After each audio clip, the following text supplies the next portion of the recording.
അസ്സലാമു അലൈക്കും വറഹ്മത്തുള്ളാഹി. ബഹുമാനികളെ, സമസ്തയിൽ ആലിമീങ്ങൾ ആബിദീങ്ങള അല്ല.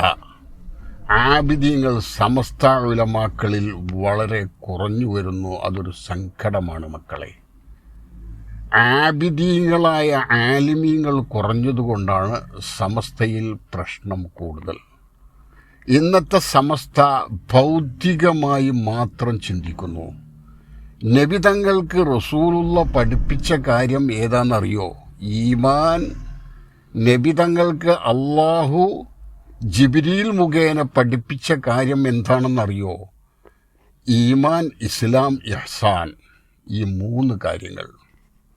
ഇന്നത്തെ ഈ സമസ്തയുടെ പുതിയ ലോകത്തിൻ്റെ ആലിമീങ്ങൾ അതൊന്നും പഠിപ്പിക്കുന്നില്ല. അവരാരും പഴയ ആലിമീങ്ങളോട് ശരാശരി പിന്തുടരുന്നു എന്ന് പോലും നമുക്ക് തോന്നുന്നില്ല. മഹാനായ കണ്ണിയത്ത് ഉസ്താദ്, മഹാനായ ഇ.കെ. ഹസ്സൻ മുസ്ലിയാർ, ഇവരുടെയൊക്കെ ജീവിതം ചിന്തിച്ചു നോക്കണം. അവരാണ് അതിക്കയിൽ പറഞ്ഞവക്കിൽ മുഷ്തഹ വൽ ഫാഖിരി മിമ്മത്ത് അമിം വ മലാബിസിം വ മനാസില. അതായത് അവർക്ക് ആർത്തി ഉണ്ടായിരുന്നില്ല. ഇന്ന് സമസ്തയിൽ കാണുന്ന ഈ രൂപം കുറേ ആർത്തി മുസ്ലിംമാരാണ്. അവർ ധാരാളം ഫണ്ട് പിരിക്കുന്നു. ആ ഫണ്ട് എങ്ങനെ വിനിയോഗിക്കുന്നു എന്നറിയില്ല. ഈ ഫണ്ട് ഈമാനും ഇസ്ലാമും ഇഹ്സാനും ഉണ്ടാക്കാനുള്ളതാണോ എന്ന കാര്യത്തിലും നമുക്ക് സംശയമുണ്ട്. കാരണം എൻ്റെ ഒരു അയൽവാസി എന്നോട് പറഞ്ഞു, സുപ്രഭാതം കണ്ടിട്ട് അദ്ദേഹം സുപ്രഭാതം വരുത്തും, ഞാനും സുപ്രഭാതം വരുത്തുന്ന ഒരു ഇ.കെ. സുന്നിക്കാരനെ ആയിരുന്നു. അപ്പോൾ അദ്ദേഹം എന്നോട് കൊണ്ടുവന്നിട്ട് ചോദിച്ചു, ഈ സ്ഥാപനങ്ങളൊക്കെ എന്താണെന്ന്.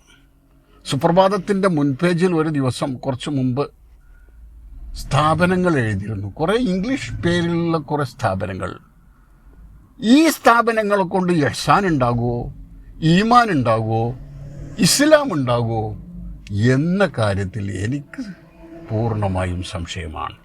എന്തുകൊണ്ടാണ് അതങ്ങനെയൊക്കെ സമസ്തയിൽ വരുന്നത്? സമസ്തയുടെ ഇന്നത്തെ ആൾ മുമ്പത്തൊരു വിസക്കച്ചവടക്കാരനായിരുന്നു. മറ്റൊരാളാണെങ്കിൽ എന്താണെന്നോ, കിതാബ് നിറച്ച്, കിതാബ് പൊളിച്ച്, ജിൽദൊക്കെ പൊളിച്ചിട്ട് സ്വർണം കൊടുത്തിരുന്ന ആളായിരുന്നു. അപ്പോൾ അവർക്ക് ഈ കനാഴത്തില്ല, ഉള്ളത് കൊണ്ട് മതിയാക്കുക എന്നുള്ള ചെറിയ ജീവിതം അവർക്കറിയില്ല. അവരിപ്പോൾ ദുബായിലൊക്കെ പോയി അടിച്ച് പൊളിച്ച് സമൂഹത്തിൻ്റെ പണം വാരിക്കോരി ചെലവാക്കി ഇങ്ങോട്ട് പോന്നാ. എന്നിട്ട് അവിടെ വല്ലതും നന്മ ഉപദേശിച്ചോ തിന്മ നിരോധിച്ചോ ഇതൊന്നും ഉണ്ടായില്ല.